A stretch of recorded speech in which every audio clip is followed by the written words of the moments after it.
Hello everyone and welcome back to a Gran Turismo video. Where's a new time trial for this week? And if you can't already tell by that sign right there, it's Spa-Francorchamps. What exactly are we doing here? Well, it's a wet track if you didn't notice the puddles. We're in the Redbull Junior Car. So this one, low horsepower, lots of revving, and you rev it to the limits. Tires are intermediate tires. Gold difficulty, I'm going to say, is hard because it is quite hard to control. And the gold time estimate, I'm going to say, is going to come down to around a 2:41.5 at the extreme case. Hopefully I get that right. And, you know, if you get close to that, you should be getting gold. If you're not subscribed, please do subscribe to the channel. We are on the journey to 40k and we are getting closer and closer. Let's jump into this lap then. And as we head towards turn number 1, what we're looking for is on the left-hand side, that 100 board right there. So literally before that hits the edge of your screen, okay, you're going to hit the brakes. Now, turn 1 is a bit different in the wet in this car. You actually want to go a bit further into the braking zone, get the car turned, and then accelerate out, rather than going for a tight line, which is more of like a progressive line. So I say I'll go a bit deeper here. I come round and accelerate out. You may also notice I have traction control on. Use it. It's there to help you. And as you can see here, I'm going to start gaining on my delta time. So we're going to head towards Rouge and Radion. Now, this is a slight lift, and you're going to want to do this in 5th gear. So stay in 5th gear as you head over there. Head over towards the left side. Use all the curb on the left. Clip the curb on the right as you go up, and use all the curb there. And try and keep above 130 miles an hour, okay? Anything lower than that, you're going to start to struggle in terms of gold time, and 130 is stable enough there. Now, the Kemmel Straight is nice and easy, and as you get towards the end here, we're at Les Combes, and on the right-hand side, you've got the 100 board. You've also got it on the left, and you can also use the curb, but the one on the right-hand side is the key one. As that gets very close to the edge of your screen, you can just see I've just started to hit the brake now. That is when you're going to brake, okay? Drop to 2nd gear initially. As you turn in, go to 3rd gear, and 3rd gear will keep it stable through here. I'm clipping the wheel on the inside of the curb there to try and pull it round, and I stay in 3rd gear, just balancing the car as I go through here as best as I can. Traction control also helping there, and you can see the amount of time I gained. Using the brakes in Les Combes is a no-go essentially, just because it'll do weight transfer and cause the car to slide. As you head down here then, on the left-hand side, you got a big pole there. That is literally your brake marker, or you can try and judge it with the curb ahead.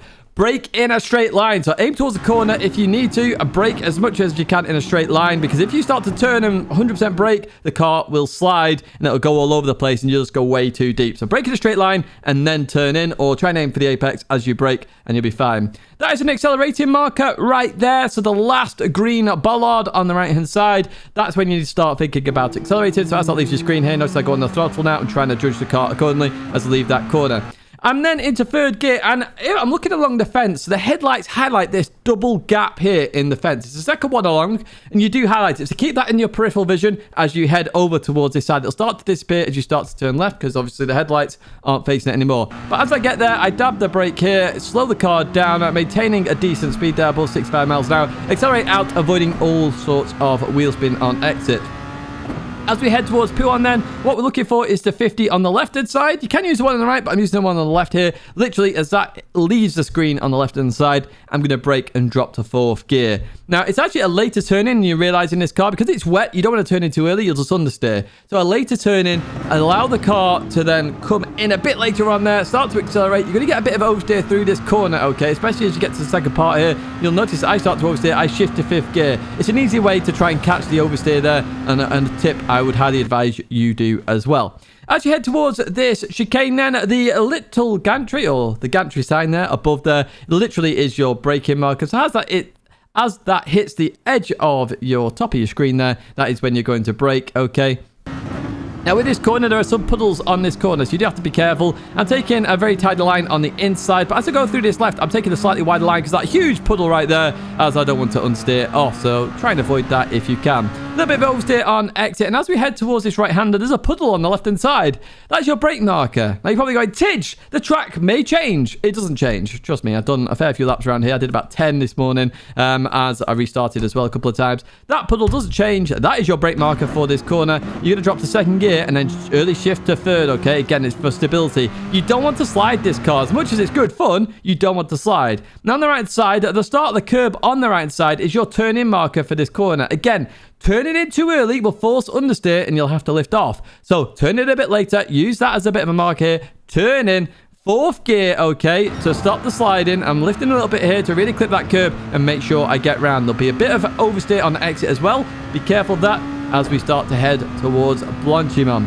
Again, use traction control here. It's there for you to use it. I did try the driving line, but it doesn't matter. All parts of the track really are the same apart from the puddles, so don't have to use the driving line. But it's there if you want to use it. Now, for Blodgement, on the right side, you've got a load of billboards right there. So as the first one hits the edge of your screen, you're going to lift and drop a gear to 5th gear, okay? And then you're going to turn in. Now, what you want to do here is, it's not flat out, so notice I'm lifting there. I'm trying to accelerate through the corner and stay above 130 miles an hour. Again, that is your benchmark. Now, as you head towards the final chicane here, the bus stop chicane, you're using the 150 boards. You can use the one on the left or the one on the right. I'm using the one on the left, so I've highlighted that one for you. And you're going to brake in a straight line towards the curb on the left, okay? Now, this corner, you're going to drop to 1st gear, okay? This is for turning, to allow the car to rotate and turn. Notice as we do that there. We short shift to 2nd gear then for the second part. And then we're going to stay in 2nd gear for the exit. You will need traction control on for there as well to maintain stability. And you're going to want to change before you hit the limiter, okay? If you hit the limiter at any point in this car, you're going to lose a lot of time. So that is another tip I want to give you. Again, coming into this corner, notice how I go for a later turn in and try and accelerate out. Let's go to the Martin Brundle speedy lap then, heading towards turn 1 on the left-hand side. We are looking for the 100 board. We're braking just before that hits the edge of your screen, okay? Go a bit deeper than you realize for this corner. Try and get it turned and then accelerate out. 2nd gear, traction control on. Off you go as we head towards Eau Rouge and Radion. A bit of a breather at this point. So, Eau Rouge and Radion. 5th gear corner, not 6th. You are going to have to lift a little bit. Your key here is a 130 minimum. As we go through the left there, using all the curb on the right. Clip the curb. I say at 132 there. So, a nice little 2 mile an hour bonus for the Kemmel Straight. We accelerate all the way down the Kemmel Straight. It allows us to relax a little bit, see how well we did. And notice there, my time is down on my Delta, so there's more time in this lap as well. Definitely 38s, maybe even 37s possible here at Spa in the wet. So as we head down here, it's the 100 board on the right side. We brake 2nd gear first, then up to 3rd gear. Try and abuse the curb on the inside. Get your wheel locked in there. There are puddles there, but it drag you around a little bit. 3rd gear full stability. Just balance the throttle here. Don't use the brake. As you accelerate out, a little bit of oversteer there, but just be careful of the curbs. They are soaking wet with puddles. Just be careful. Now, we had a pole on the left-hand side, or use to start the curb here as you come in, brake in a straight line, 2nd gear, okay? The last bollard on the right is your accelerating marker. Start to think about accelerating at that point. Head over towards the right side. The gap there in the barrier on the right, that was highlighted by the headlights. Use that as your brake marker for this left-hander. Go through the corner. Again, don't go on the really slippy stuff on the outside. You will spin. Heading towards Pouan then, we're using the 50 board on the left-hand side. We brake 4th gear, later turn in, and we clip that curb and then start to accelerate through the corner. What you're going to have to be careful of is some power oversteer to conquer it, really. Go up to 5th, and it should settle itself very nicely as it did there. And I was foot to the floor. The gantry at the top there is your brake marker for this right-hander. We're in 3rd gear. We're trying to keep it stable and tidy on the right. Now, a later apex on the left. Don't go fully in because you want to avoid that puddle right there. Be careful on exit. It's a bit slippy as we head over towards the left-hand side. The puddle on the left is your brake marker for this right-hander. 2nd gear up to 3rd with a nice little short shift. Keep it stable. Stop sliding. Accelerate through. Use the curve. Start the curve on the right. Your turning marker. Try and get through this corner with the throttle on. Even if it's half throttle, it's still better than none at all. And then accelerate towards Blanchimont. Now you can relax a little bit. Use your normal racing line here. As we head towards Blanchimont, we're looking for the billboards on the right. They're very obvious. You can see them right there. We're going to lift and drop to 5th gear. Try and balance the car. 130 miles an hour is a minimum there. Again, I did 133 this time.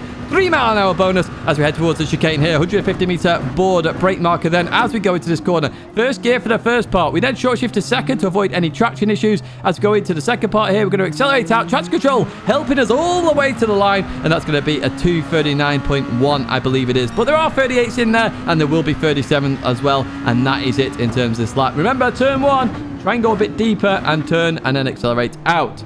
That is it in terms of this Spa time trial guide. Quite a difficult one, but a fun one as well. It will really develop your car control if you really want to do that. So do give it a good go, this one, I would say, because car control is key in any racing game, and there's a lot to be had here. Even with traction control on one, you still have to have some car control there.